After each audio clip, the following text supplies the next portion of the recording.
欢迎收看关键时刻，我是钟道和。今天黄仁勋又杀来台湾了。好，除了剪头发找魏哲家去看，以及找张忠谋之外，今天大家最惊讶的事情是什么？他竟然对台美关税来表态了。台美关税现在在台湾社会有正有反。来，你看他是怎么说？他直接用一个英文单字 ，fantastic， 太棒了。他说台美最终的关税的成果非常的出色，而且代表台湾对美国的战略性价值，以及台湾在全球经济与科技体系中的重要角色，尤其是这一句战略性价值。而且台积电在协议过程当中扮演着极重要的角色。而我们都知道，每一次黄仁勋来台都会搞一个赵元宴来大点兵，这一次依然是有他把英雄帖全部都发了下去。不过现在此时此刻正是中美正在搞 H200最重要的时刻，而在这个风暴的核心里面，也让这一次的赵元宴跟过去完全不一样。这一次黄仁勋弄的赵元宴，他根本就是一个美国队的上车票。今天被邀请来的，你只要进了拿了这张票上了车，代表你已经加入了美国队，你已经选择了站在美国的这一面。这代表一件事情，黄仁勋来台，他要打造的是全球最厉害的 AI 供应链。而这件事情有多重要？这不单单只是经济，不单单只是科技。你看到和硕的董事长童子贤的讲法，他说这件事情，美中的科技政策不单单只是单纯科技跟商业，它是一个高度混合政治博弈、竞争跟合作的结果。所以你就知道台湾在这一局里面有多重要。好，我们先来介绍今天的来宾。第一位，财经专家黄世聪，大家好；制片员张宇轩，大家好；专业专家林廷辉，大家好；好，最后一位资深媒体人吴正峰，大家好；好，稍后还有资深的媒体人吕国珍，还有资深社会记者林玉峰会加入我们的讨论当中。钟哥，今天黄仁勋又来了，但今天让我们觉得最妙是什么？他从来不会针对于一些事情，尤其是台湾或是美国一些敏感事情来表达自己的想法，但他今天竟然对关税表达了他的想法了。没错，是今天黄仁勋来到台湾，他当然啦这边发这个养乐多啦，然后发三明治啊，然后当然接受媒体的采访。我觉得他这一次可以说是真正的表态了。我觉得大家要看清楚了，黄仁勋讲什么，因为我们知道目前为止来说，台湾很多人对这个关税的这个谈判啊有一些不同的意见。好，那我们听听黄仁勋说什么。给个评价，他就说 fantastic 是什么？太棒了！他说这个台美最终关税的成果非常出色，代表台湾对美国的战略价值，以及台湾在全球经济与科技体系中的重要角色。台积电在协议过程中呢，扮演极为重要的角色。他说这项协议对美国人同样大胜利，因为美国可以直接受惠来自台湾还有台积电的投资，进一步强化其半导体跟高科技的能力。所以你如果真的对这个所谓谈判有所谓想法，你听听黄仁勋怎么说。他说 fantastic。 好，那我们讲除了他这样讲之外，他这次来台湾来说的话，参加尾牙这个回答尾牙宴啊，他会办一个所谓赵元宴。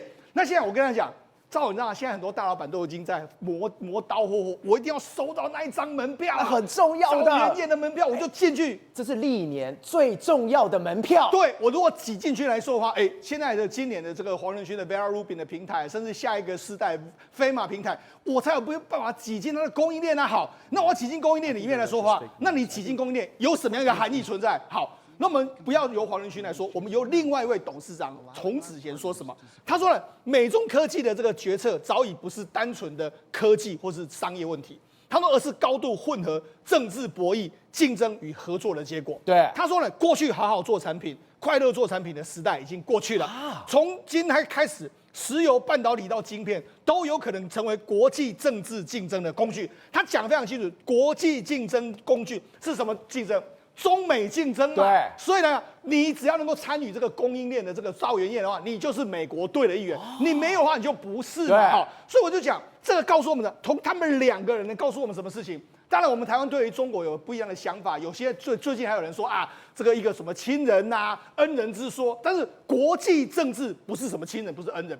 国际政治就是血淋淋的利益，你要什么利益？你不能够用感情来用事，你要看清楚目前为止全世界的风向是什么。今天不是有个消息吗？说 H200这个可以这个卖给这个中国了，那包括说像字节跳动、阿里巴巴跟腾讯都要买。就现在黄仁勋说那是假消息。那为什么这样？我跟他讲，因为很简单，这件事情目前为止还在中美博弈之中。当然了，黄仁勋想卖，那习近平也想拿。那当然，习近平又觉得说，哎，我不应该这么快答应。但是美国国会里面有人反对，所以说这就是一个政治博弈，国际政治竞争就是这样。对，不只是中国跟美国，还有美国自己本身都在竞争。所以跟你讲，这就是一个非常复杂的局面。我们台湾人绝对要看得清楚，关税我们要怎么站边，中美要怎么站边。我觉得大家都跟你讲得很清楚，千万在这个时候不可以意气用事或是感情用事的一个状况。世宏哥，我们刚刚讲，除了黄仁勋来台又有一个旋风之外，今天我吓到，对，美光科技的总裁暨执行长梅罗特拉，对，也来台湾。来台湾你在干嘛？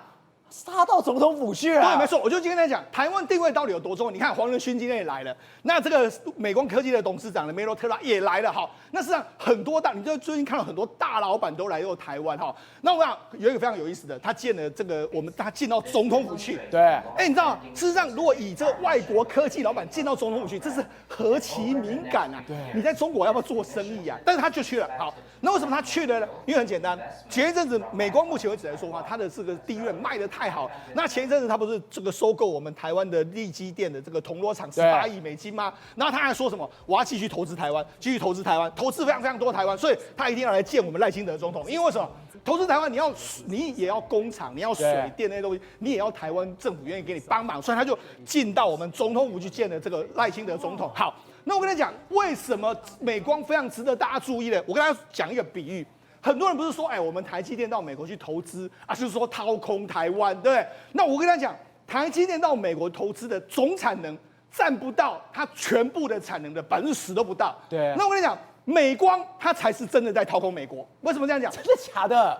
如果按照这个逻辑来说，美光目前为止所有第一任的产能60%在台湾，它在美国只有30%不到。对。它这不是掏空美国吗？如果按照很多人的想法，它不是就是掏空美国吗？对。我跟他讲。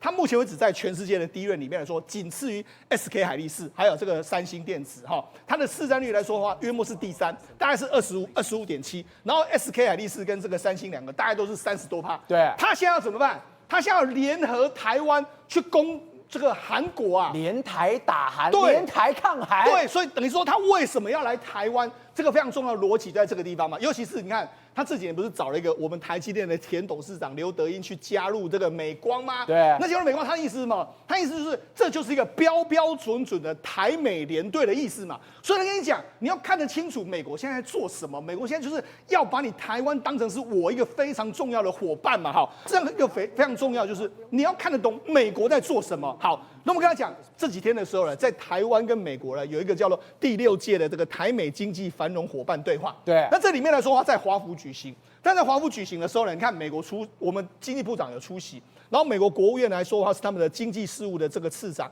Jacobs 他们一起去了。好，他签了什么？他们签了叫做系盛世的这个宣言，还有台美经济安全合作的联合声明。对，简单来说，他说什么？他说我们目前为止的2个国家要包括说像在人工智慧相关的供应链、无人机的这个认证，还有关键矿产领域的这个互相合作，等于是台湾跟美国用这样的方式互相的合作。然后他说，包括辉达，然后这个 AMD， 还有美光科技，美国的企业正持续在台湾进行大规模的投资，对，金额超过150亿美金，然后打造一个不依赖中国的非红色的供应链嘛。所以这个国务院以及这个台美经济合作联合声明最重要就是什么？是非红供应链。没错，这样我才能很安心的去投资。对，没错。那现在 AIT 今天又就下午贴了一个说，我们台湾跟美国签一个叫无人机的合作，所以台湾跟美国是这样紧密的连接在一起。所以这要怎么结合？透过我们的关税，然后再加上一些协议，这样互相结合在一起，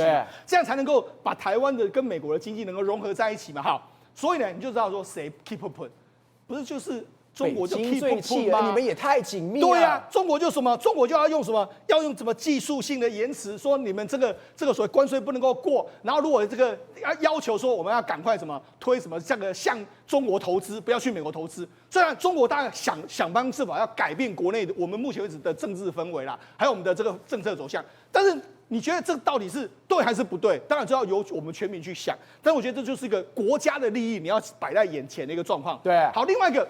为什么中国现在为止来说，它要放手所谓 H200，然后让这个所谓的这个晶片呢，能够到这个中国来？因为很简单，美国就是用 H200用 AI 晶片卡住中国的发展。中国知不知道？中国当然知道啊，他现在被卡得非常严格。可是他最尴尬的是什么？我要不要用？如果我们要用的话，我死在那边；是我用的话，我会被你掐了脖子。对，这不进进退退，进进退退。没错，赵尔讲的很对，就是目前为止进进退。为什么进进退？我跟他讲，现在习近平的想法是这样，好，我们呢不要用 H200，那不要用 H200，问题是 DeepSeek 跟他说，老大。我们没有 H200的话，我们DeepSeek 做不出来，那这个阿里巴巴弄不出来，我们把它跑得动，对，跑不动。好，那所以你要请你给我，但问题是这个所谓的这个习近平一直在反反复复的时候，不好意思，我们就要黑市去买。当黑市去买的话，你的价格比官方的这个数据高50%，那钱被谁赚走？钱被那个黑市的赚走啊，不良商人赚走。你这样是鼓励黑市，所以习近平就说好。那我们还是把它买进来好了。但是呢，买进来的话，但是又觉得不要，我们用国产的好不好？好，于是他们有一堆国产，你看哦，国产什么寒武纪啦，什么摩尔县城啊，木西股份啊，这个科大讯飞一大堆很多啊，商汤科技一大堆，然后华为你要买多少有多少了。那你看他们都有做嘛，对不对？好啊，他们市值目前为止都冲得很高，你看市值都好几千亿人民币哦，可是赵，你知道吗？他们目前为止来说，这些公司啊，大部分都是亏损，也就是说。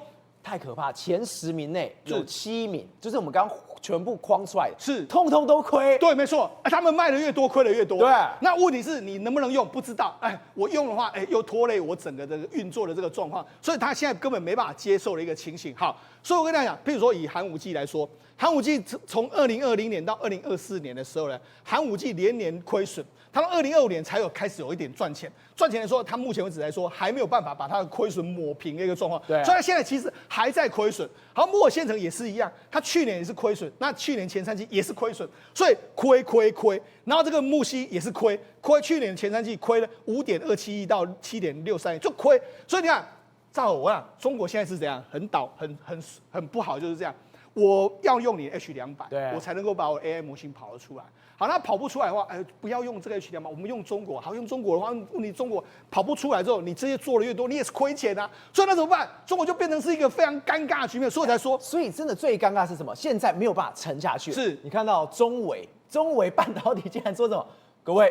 我们要涨价了，对，那什么，我撑不住了。对，没错。好，我跟他讲为什么它要涨价。第一个，因为现在全世界的这个半导体都在涨价，大家涨翻天啊！我跟你讲，这就是最差的产品。为什么叫最差的产品？你看现在我们今年的台湾来说，或全世界什么DRAM啊、NAND Flash 已经涨翻天，涨5、6倍、6、7倍都在涨哦。所以你看那个美光啊，或者说三星啊，这个他们都涨翻天。好，那中国呢？中国怎么办？大家都赚翻天，那我们怎么办？我们还苦撑着吗？怎么办？好，他就说，那我们就顺势也涨价，顺势涨价啊。对啊，为什么？因为我不能够再一直亏。你看，我刚才不是讲吗？寒武纪这些都在亏钱，那怎么办？那现在国际行情大好，那我们当然趁机涨价啊！趁机涨价的话，所以我才说这是最末端的。不是这个最讽刺的是什么？你涨了之后，我以为你的效能跟性能变得非常好，没有，结果你还是一样。对，没有。结果我买的，我不是又变成了。我等于变冤大头了。对，所以他们会怎样？那大家都涨价，大家一起死，大家卖那么贵，那我当然用国外的产品嘛。对，我当然用，我宁愿我跟他讲，事实上，如果你以这个寒武纪啦，或者说华为这些产品，他们的价格不会比你的这个所谓辉达便宜耶。对。那正好，如果中国真的放行的时候，请问你是阿里巴巴，你是京东，你是这个腾讯，你要用谁的？我抢翻天了，我当然用H200，还会囤货。对，所以我才跟你说，为什么现在中国会陷入一个非常尴尬的局面，就是我用了呢，我会被美国抓住；那我不用呢，我又活不下去。那我知道怎样？我知道一直这边犹豫两边。所以我觉得曹仁勋说这个所谓中国放行是假消息，为什么？因为他也很担心啊，习近平最后那个玻璃心碎掉，我就是不要用，的时候，那该怎么办？所以他现在宁可先说那是假消息，但是我认为说，其实中国放行的时间应该不远矣。国文哥，现在川普的战略非常的简单，就是要做一个美国队，你要我这边刚刚好，如果你不是，你就是我的敌人。而且他的战略对中国来说，他在全球，他要一个一个拔掉，不管是西半球，不管是中东，我从你的手，从你的脚，甚至你的手指头。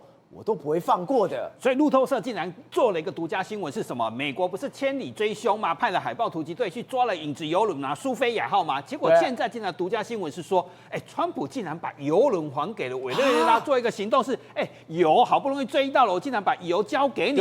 川普这个动作是想这么拉帮结派，把委内瑞拉变成美国队，意思就是说石油的财富是你的，但是以后你要卖给谁，我帮你监督使用，甚至以后搞不好我还保护你。可是这是什么动作？他可以把中国的手脚砍掉，因为把原有的未来就不会卖给中国了嘛。还有因应伊朗的局势，他就把它纳为他全球战略的一环。你看，川普很聪明哦，一边把石油还给了罗德里格斯，还告诉他，我们共同的目标跟利益是什么？所以卢比欧说什么？我们共同的利益是你像个重症病人，我帮你恢复，我没有占领领土哦，我根本没有派兵去哦，而且现在我石油还给你嘛，我还让你发财，而且美国人还跟你买哦。重点是什么？你不能再去补贴古巴的石油嘛，所以川普马上预告这件事情，一边还油一边预告说，下一个就是古巴嘛，因为古巴靠什么？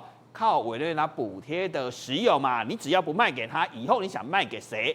只要我美国监督使用就可以了嘛。所以川普呢一石二鸟，把委内瑞拉这个后门可能他的突刺把它拿掉了，接下来古巴也可能倒霉了。那这两个在中美洲，中国好朋友、伊朗好朋友就因此就拔掉嘛。好。川普还不止这样，他马上宣布说，我下个月我的副总统、我的副手，范是要去哪里？以前都不太可能去的中亚、中东地区的亚塞拜然跟亚美尼亚，这两个还百年世仇，打了上百年的战争，两个竟然一起要接受范斯的访问，还握手言和站在一起，非常的不容易啊！为什么你知道吗？因为川prop出了一笔钱盖了一条叫做 Trip 的走廊，这个走廊是美国出钱要1亿多亚美尼亚这一段啊，这现在是。亚塞拜然、亚美尼亚那这一段，那以后美国出钱之后，美国出74%的股权是美国的。那亚美尼亚用了50年之后，可以增加到49%，等于这个是像一个公司一样。对，好，关税通行，美国都不会干涉你，你可以保有主权。重点是什么？你很多矿产就可以透过土耳其，不用绕伊朗跟俄罗斯了。以后你想要做生意，对外出口赚钱发大财。川普保护你啊，股权不是重点所以他是完全把伊朗跟这个所谓俄罗斯的路给斩断了。那中国我们刚刚讲，西半球已经把你的手给斩断，这个地方把你的左手也斩断了。对，以后他们就不会依靠伊朗跟俄罗斯，也不用往中东、往中国走了嘛。美国盖的走廊、铁路跟公路，谁敢去动它？一动了等于动了美国人嘛，所以这条公路就很安全嘛。所以亚美尼亚总统就很开心啊，而且他促成两个，亚美尼亚跟亚塞拜然我们说嘛，一个是世界上第一个基督教国家，它的基督教比所有国家都还要早。再来，它在一些中东国家里面又有领土的问题跟种族问题，所以以前跟亚塞拜然每天都在打，我们已经分不清楚打多少年，他们叫百年世仇或叫世纪世仇。结果他们现在怎么？亚美尼亚有什么？有电。它是高加索地区唯一有核电厂的国家所以它可以卖电，所以它打算卖电到乔治亚、俄罗斯它不一定卖，然后出口到土耳其，它出口电，可是它有谁？亚塞拜然有什么？有石油跟天然气，它就可以卖给亚美尼亚。两个人这样坐下来，一个我帮你给你电，我给你石油，一样。如果大家能够发财，就不用再打仗嘛。所以，既然有件事情竟然真的发生在美国这样斡旋之后，去年的12月开始，亚塞拜然竟然卖亚美尼亚汽油，以前两个打架都来不及，都是送军队过来的，卖了979吨的石油。那接下来这个月开始还要卖天然气过来所以装着天然气 LNG 的车子开始开进了亚美尼亚，以前从来没有想过，以前都军队进来、枪进来打仗用的。所以今天100年的世仇，现在完全在经济上面，在所谓能源上面有合作了。合作之后，连当地的物价全都降下来了。亚美尼亚亚塞拜然赚什么？我赚到石油嘛，我赚到天然气啊，我以后不用再走俄罗斯跟伊朗被人家抽税抽一笔钱呐，我以后还可以走美国这条走廊，大量石油可以送出去，难道要飞出去吗？不行，所以他现在直接走美国走廊，以后就发大财了。重点是亚美尼亚可以怎么样？汽油成本马上降15%到20%，你加油马上便宜20%，你开不开心？当然开心，马上去加油，带小孩去玩全家出门玩所以两个国家赚大钱了。可是川普很厉害就把伊朗后院跟俄罗斯的后院，还中国后院的好朋友给收割过来了。当然，习近平也不是吃素了，他就开始想要怎么反击所以现在英国首相斯凯尔去中国的时候，你看他走红地毯的时候，活像个僵尸，因为他来见债主了，欠了一大笔债主。已经全国际上都在讨论他到底发生什么事情。这个走路也太不正常，也太僵硬了吧？没有办法，欠债欠太多来见债主利息搞不好还不出来很痛苦跟川普每天在担心不是你堂一个英国，今天竟然沦落到这个下场了。重点就是这样，因为它的经济命脉可能被中国掌握了。我们上个礼拜不是在讲达沃斯论坛吗？鲁特里克不是在讲嘛？你们这些欧盟国家，英国有多笨，承诺2030要减碳嘛？结果你85%靠中国，所以现在的问题也是英国的问题。它的净零排放什么要减碳2030节结果完全依赖中国在主导。所以英国自己这智库讲哦，如果中国不给他电池，英国的车子要少58万的减产，还有它的可能9万个工作机会都被影响。所以就努特里克讲的嘛，你为什么笨到像一个乞丐一样去臣服人家？就是因为你自己把路线没有想清楚嘛，过度依赖中国，难怪在这个全世界大家都在选择对的方向的时候，他偏偏跑到一个国家去，好像变成是大家瞧不起的对象，而且未来发展可能会很堪忧。廷尉，我们都知道，现在中国内部，我们一直讲它这种风雨欲来，茶壶风暴要掀开。为什么？今天包括了张幼霞，包括了刘振利的事情，到现在都还不知道到底有没有抓到，还是现在正在反攻进去。今天我们可以看到一个画面，我们看到这是国台办哦，他也被问到这件事情啊，关于张幼霞，包括刘振利，你看到狂翻，翻到最后什么？问 A 答 B， 这画面太尴尬了吧？对，这尴尬的时间总共将近有10秒钟哈，当然比上一次这个发言人有40秒钟来讲的话，已经好多了，他进步了，这进步了哈。但是你看到他讲完之后，那个后面那个眼神哈，其实就是在告诉记者说，麦克蒙啊，不要再问我了，因为说实在你再问的话，我说真也真的答不上来了。这打了我会杀头的。是的，但是事实上在日本呢，现在日经亚洲又来了哈，日经亚洲的中泽克二呢又开始写了哈，又讲了，这现在来讲的话，的确习近平是定于一尊了哈。那为什么会这么讲呢？其实他当中有分析到，过往来讲的话，习近平哦是靠着这个张幼霞，还有靠着一些过往什么这个刘少奇的儿子哦，对，他们在打江山。也就是说，2012年习近平之所以能够上台，记不记得当年的时候，习近平消失的将近有2个礼拜的时间？说刚上台的时候，对不对？对，说是什么身体有状况。事实上来讲啊，就是在暗地中点兵啊，就哪些人可以帮忙他的，哪些人是可以支持他的，可以跟那个周永康啊、薄熙来他们这些所谓的既有势力来对抗的。所以在2012年的时候，事实上当时的张幼霞是有在帮助习近平的哦，但是曾几何时，你看到经过那么多年之后，他也知道说，本来在这个2022年那一年的，也就是所谓的20大的时候呢，对，事实上当时的张幼霞已经70多岁了，70多岁，照道理讲哦，你破格已经破一次了，希望他能够离开，但是本来然后这个元老级的，就是说所谓的中共里面的这些元老们呢，就希望张幼霞能够继续留下来，作为什么东西？作为习近平跟这些所谓的年轻的这个所谓的干部啊，就老干部跟年轻干部的中间的一个桥梁。所以张幼霞从头到尾都是一个桥梁的角色，是包括从2012年的时候，他消失的那2周时间，他是拜托张幼霞，只有你可以跟这些元老们讲得上话，是只有你可以做到的。对的，而且你知道，在这一次的2022年的时候，就是习近平把自己的子弟兵之江新军的，比如说蔡奇、丁薛祥这些人，李强都拉上台面之后呢，那大家都会认为说，那你这些年轻人进来夺权，那老人来讲的话，事实上心有不甘。对，所以张幼霞其实扮演一个角色，就是让这些年轻人跟这些老人之间有一个沟通的桥梁。但是没想到，曾几何时，我认为就是这些年轻人回过头来反咬张幼霞的，所以就现在变成说张幼霞被端掉了、被逮捕的，其实最主要的原因。还是不是说他以前有多少的攻击来扶持习近平上台，是因为现在整个环境完全改变了。现在习近平的少壮派他们在这个底下所栽培的这些人，在夺权的过程当中，容不下你到底是不是可以来这个反派，或者是有多的意见哦。但现在问题来了，你看到这个川普他本来宣布这个所谓的4月。到中国来访问，对不对？对。但是呢，本来今年的12月就是在迈阿密要举行 G20的会议。照道理讲，很多人认为说都是习近平要12月才到佛罗里达去访问，但是没想到今天川普出招了，川普要他说你8、9月就给我过来，你就不要等到12月才过来。对。为什么8、9月过来呢？你想想看8月的时候，中共的最重要的期程是什么？北戴河会议啊，要去避暑了，北戴河会议了。对，那其实名为度假，但是事实上北戴河会议都在干嘛？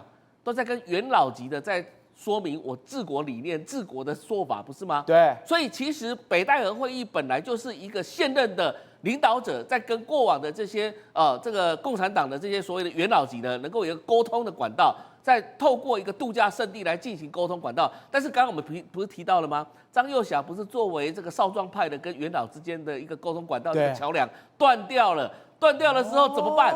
不需要沟通了嘛？